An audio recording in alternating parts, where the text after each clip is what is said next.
بالله من الشيطان الرجيم. بسم الله الرحمن الرحيم.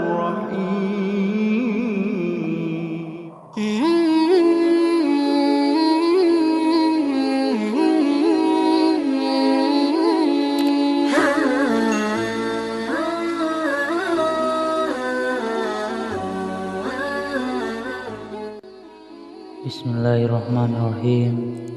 Assalamualaikum warahmatullahi wabarakatuh.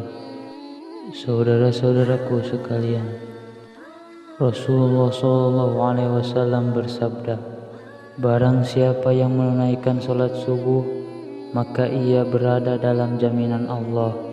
Maka jangan kamu mencari jaminan Allah dengan sesuatu selain dari sholat, yang pada saat kamu mendapatkannya justru kamu tergelincir ke dalam api neraka. Hadis riwayat Muslim. Jika Allah yang memberikan jaminan, maka tidak ada keraguan sedikit pun untuk mengingkarinya. Selain itu, Allah Subhanahu wa Ta'ala menjamin 5 hal bagi hamba-hambanya yang mengerjakan sholat subuh tepat waktu. Yang pertama, pahala seperti sholat 1 malam penuh. Dari Utsman bin Affan radhiyallahu anhu, beliau berkata bahwa Rasulullah SAW bersabda, barang siapa yang sholat isya berjamaah, maka seakan-akan dia telah sholat setengah malam, dan barang siapa yang sholat subuh berjamaah, maka seakan-akan dia telah melaksanakan sholat malam 1 malam penuh. Hadis riwayat Muslim. Kesimpulan dari hadis di atas adalah kita akan mendapatkan pahala yang sangat banyak di sisi Allah Subhanahu wa Ta'ala.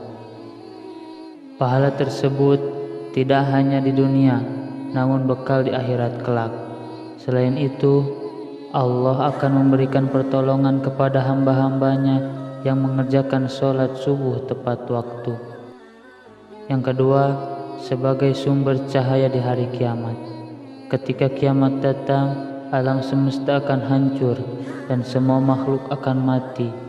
Saat dikumpulkan di padang mahsyar untuk menghadapi pengadilan dari Allah Subhanahu wa Ta'ala, maka disitulah akan terlihat cahaya dari orang-orang yang mengerjakan sholat 5 waktu, di antaranya sholat subuh. Ketika hidup di dunia, cahaya inilah yang akan menerangi orang-orang yang beriman, yang tidak pernah meninggalkan sholat 5 waktu. Yang ketiga, dijanjikan Allah masuk surga. Tidak ada satu orang pun yang tidak menginginkan untuk masuk ke dalam surga. Rasulullah SAW bersabda, barang siapa yang mengerjakan sholat bardain, yaitu sholat subuh dan asar, maka ia akan masuk surga. Hadis riwayat Bukhari dan Muslim. Dari hadis tersebut dapat disimpulkan bahwa ada 2 waktu sholat yang mempunyai keutamaan lebih besar dibandingkan sholat wajib lainnya. Sebagian ulama berpendapat karena 2 waktu itu adalah waktu yang sulit. Yang keempat, selalu dalam lindungan Allah. Tiada pelindung yang lebih diinginkan oleh seorang hamba melainkan hanya perlindungan dari Allah Subhanahu wa Ta'ala. Rasulullah SAW pernah bersabda, barang siapa yang menunaikan sholat subuh, maka ia berada dalam jaminan Allah. Maka jangan coba-coba membuat Allah membuktikan janjinya. Barang siapa yang membunuh orang yang menunaikan sholat subuh, Allah akan menuntut sehingga Allah akan membenamkan mukanya ke dalam api neraka.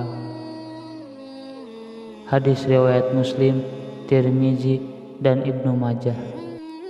Dapat disimpulkan bahwa Allah akan memberikan balasan bagi siapapun yang menghalangi orang lain untuk mengerjakan sholat, terutama sholat subuh.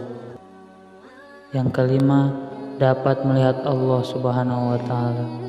Siapa yang tidak ingin melihat Allah, pencipta alam semesta, dengan secara langsung? Sepertinya tidak ada satu manusia beriman pun yang tidak ingin melihat Allah. Dari Jabir bin Abdullah radhiyallahu anhu, ia berkata, kami sedang duduk bersama Rasulullah Shallallahu alaihi wasallam. Ketika melihat bulan purnama, Rasulullah berkata, sungguh kalian akan melihat Rabb kalian sebagaimana kalian melihat bulan yang tidak terhalang dalam melihatnya. Apabila kalian mampu, janganlah kalian menyerah dalam melakukan sholat sebelum terbit matahari dan sholat sebelum terbenam matahari, maka lakukanlah. Hadis riwayat Bukhari dan Muslim. Hadis di atas menyimpulkan bahwa beruntunglah bagi orang-orang yang beriman dan menjaga sholatnya, terutama sholat subuh dan asar. Sekian yang bisa saya sampaikan, semoga bermanfaat. Wassalamualaikum warahmatullahi wabarakatuh.